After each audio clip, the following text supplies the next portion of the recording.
Melbourne industrial developer Ledlin Developments experienced rapid growth since incorporating in 2013.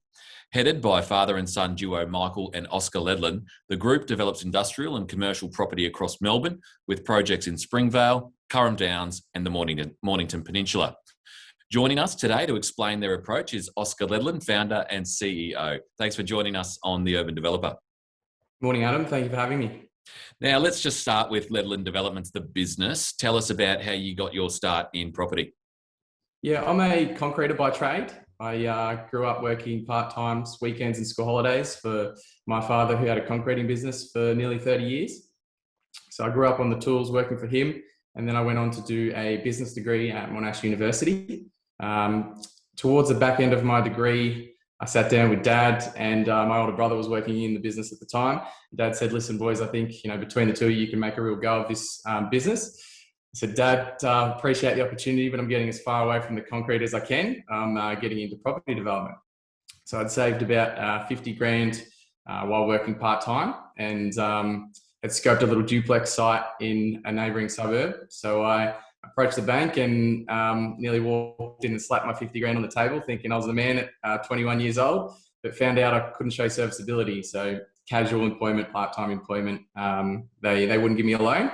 So the next day I registered Ledlin Developments Proprietary Limited, and I returned to the bank and said, "Oh, you won't give me the loan, but here's my 2-day-old company with no trading history. Will you give Ledlin Developments a loan?" And of course, that was a segue from what I thought I would be a residential developer straight into commercial. And so we pushed the site to the side, and I found a small industrial parcel of land and paid a deposit of $1,000, and that was the beginning of the partnership. Now let's fast forward to where we are now. You've got a model, an integrated model of acquisition, development, and construction. Just take us through your model and how it works and what the benefits are that it provides you. Yeah, so I mean, it was 8 years ago now where we started with factories on a dirt road to our current project that will complete towards the back end of next year is 147 tenancies, which is a mixed-use commercial site. So we're very much involved in all aspects of the development life cycle, right from acquisitions. We've had a lot of success in the past and are currently revisiting door knocking. So be it through agents or I've door knocked myself and had cups of tea with a little old lady and gone on to buy the site off her 9 months later. And, so we're very much involved in the acquisition process as we are through the design process. We work very closely with our architects, and we probably get a little bit too involved for their liking. I get my crayons out and do a little bit of sketching myself, but so we get very much involved. We're heavily involved in the sales process. While we don't transact any deals ourselves, we do a lot of internal lead generation. We nurture those leads, and then we give them to we hand them on a platter to our chosen agents right when they're ready to be executed. So we're involved in that, and we also run an internal construction company, Ledlin Build. So all our projects are contracted to our construction company, which allows us to keep a real close eye on the quality of the build, the speed of the build, and it also eliminates an element of risk there as well. Yeah, okay, all right. So then describe your current development pipeline. What sort of projects are you undertaking, and sort of why you're specialising in those sorts of things? So we're focusing on strata office warehouse product, a strata office purely office product, and then a new product that we've termed the flexi unit that we've also trademarked as well. So the office warehouse product is 100 to 200 square metre, 7.5 metre internal height, precast panel construction with a nice office, mezzanine office included in that. And we've refined our product to have higher end inclusions than what you would typically imagine of a warehouse. So we're doing polished concrete floors with full stone exposure. We're doing nice windows like in the background there, steel frame windows like you've got. We're doing black ceiling grids, black taps, floor to ceiling tiles in the bathroom. So we're targeting a higher end user. And then the flexi unit product is a much smaller product that we're putting in a basement beneath our warehousing product. So we're starting to move into the higher density commercial industrial development that hasn't been explored a lot in Melbourne. And we've recently found a lot of success in that particular segment. And who are typically your tenants and buyers of this kind of office warehouse or flexi unit product? Small businesses predominantly, some professional services, some trades business, cleaner trades. We don't allow automotive within the business parks, but do have some trades. The office warehouse product predominantly, we hear a lot about e-commerce pushing this industry. But what we like to focus on is digital marketing and the shifts that digital marketing is pushing the consumer towards our product. So we're almost targeting a retail type user that is happy and prepared to get away from the traditional retail complexes into a business park with higher end inclusions and more amenities. So, when you think of things like, you want to buy a new pen, you're not often anymore walking down a retail strip and walk past a pen store and go, I might go in and grab myself a new pen. You're scrolling on Facebook or Instagram and an ad pops up, says, do you want to buy a new pen? So the movement away from retail, these businesses can get away from paying $400, $500, $600 a square meter to lease a shop, and then now they can move into a business park where we're providing them the higher end inclusions that they'd be common to, and car parking on title and all the fixtures and fittings that they like, but only for a fraction of the cost.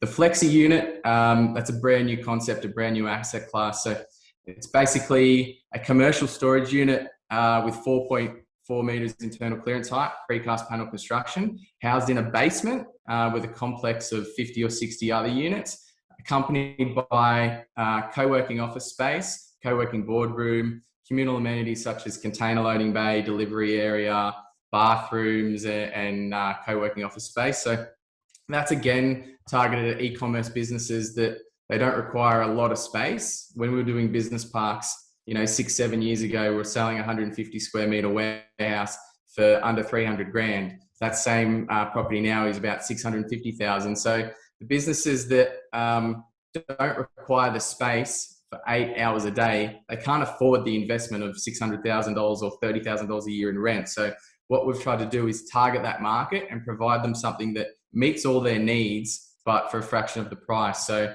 the communal amenity helps keep the costs down. Using the basement allows us to get our site yields up, and we're creating a real environment down there for these smaller businesses. It's interesting. So what sort of pockets of Melbourne are you operating in, and where do you see the greatest demand, and why is that the case?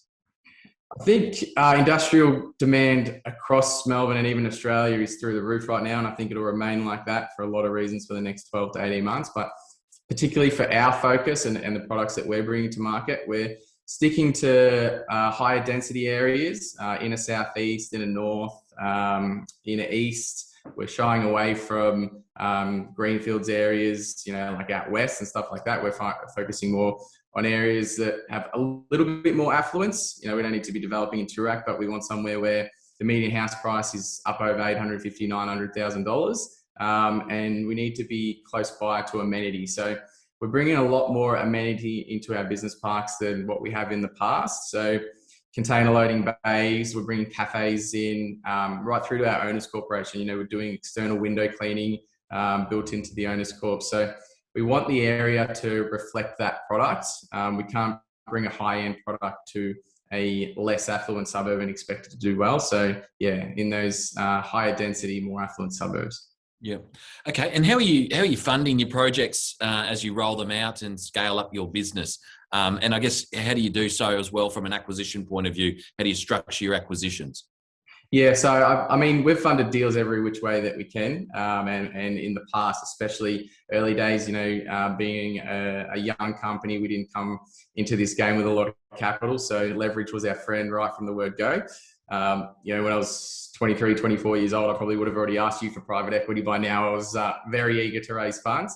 Mm-hmm. We've used private equity. We've gone non-bank. We have a great relationship with NAB for our construction funding. We've delivered a lot of projects with NAB and have done so without touching our contingency and within timeframes. So, they're lending us more and more and at lower rates, which is fantastic.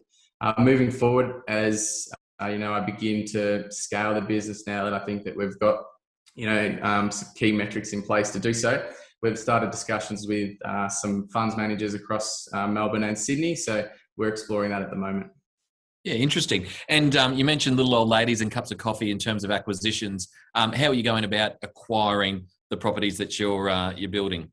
Yeah, so we've sort of reverted back to that recently. It's a very competitive market out there, and this high density development that we're doing, this built form, requires a specific land parcel. We need to make sure that the blocks fall in the right way, and then it's has the right sort of criteria for this development. So we are identifying sites, and we're either door knocking ourselves or we're working with our agent network to approach the owners and see if they're either willing to sell or potentially subdivide an unused portion of their property.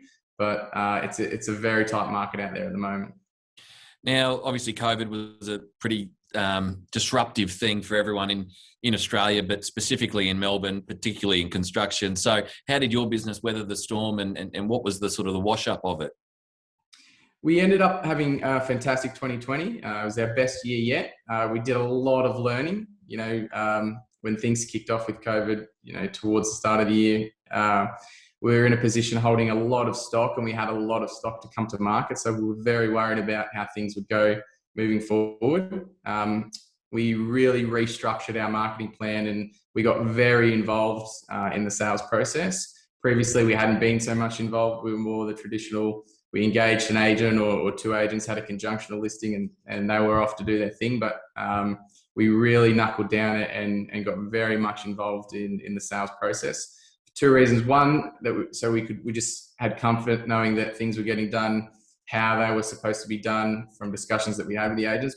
But more so, it was so we could better communicate with the consumer. So the more involved we are with the consumer, the more we get feedback from them, what they like, what they don't like about the product, what they are responding to and what they aren't responding to with regards to the marketing information. So that was something that really changed up. With regards to what we learned, I think we've seen the power of branding. The consumers nowadays, more now than ever, they're very sophisticated, and with access to information and stuff like that, you can't hide behind a non-label brand like you used to. Consumers want to know who they're buying from, what the brands are doing, what they stand for, if they're sustainable, these sort of things. So we don't have a very established brand like that. And the only way we seen that we could build credibility to our brand was get in front of these consumers personally. So we attended every inspection. A representative from Ledlin, either myself or one of my staff, attended every inspection, be it virtual or in real life. And that was our way of communicating the brand. It was cutting straight through any noise or any communication issues to get us in front of these consumers and communicate what we're about and who we are. Fantastic. Now, you've got a pretty large following on social media. I think there's about 15,000 Instagram followers. I think 15,001 I've added and started following you guys. What's your approach to digital marketing? Why are you doing that fundamentally? Mate, it started and remains very organic. It's just something that I joined as a younger person and started sharing elements of my life, and it started growing very naturally and organically. Bring it up to now, we're not running any active marketing campaigns at the moment. We don't have any live campaigns, and we're receiving between 40 and 50 leads through Instagram each month, completely organic. The way we demonstrate ourselves, and I speak for myself and my team, we share more personal than we do business on all our Instagram and social media feeds. These people, they get to know the brand, they get to know me, they inquire on a property, we meet them on site with one of our agents, and it cuts right through the brand credibility. These people, they know me, they know my partner, they know my dog's names, they know what drives me, they know what my focuses are. So you're really establishing this instant brand alignment with the person before you've even given them any marketing material. So with regards to what we're actually putting on social media, we don't sell on there at all. You'll never see a price list on there. We never talk specifics with regards to marketing campaigns. We just share, like some people do their lunch, what we're doing on site. We'll give snippets of construction updates. We'll share snippets of design meetings, what we're trying to do, what we're trying not to do. And people just follow along. And when they get to, a part in their journey, whether they need our product from a consumer point of view or they're looking for an investment, they reach out to us before they reach out to anybody else because we're familiar. Well, you're doing it pretty well. Oscar, thank you so much for joining us. We wish you all the best. We're just going to follow your journey as you continue to roll out your projects across Melbourne and beyond. Thanks for taking the time to join the Urban Developer. My pleasure, Adam. Thank you for having me.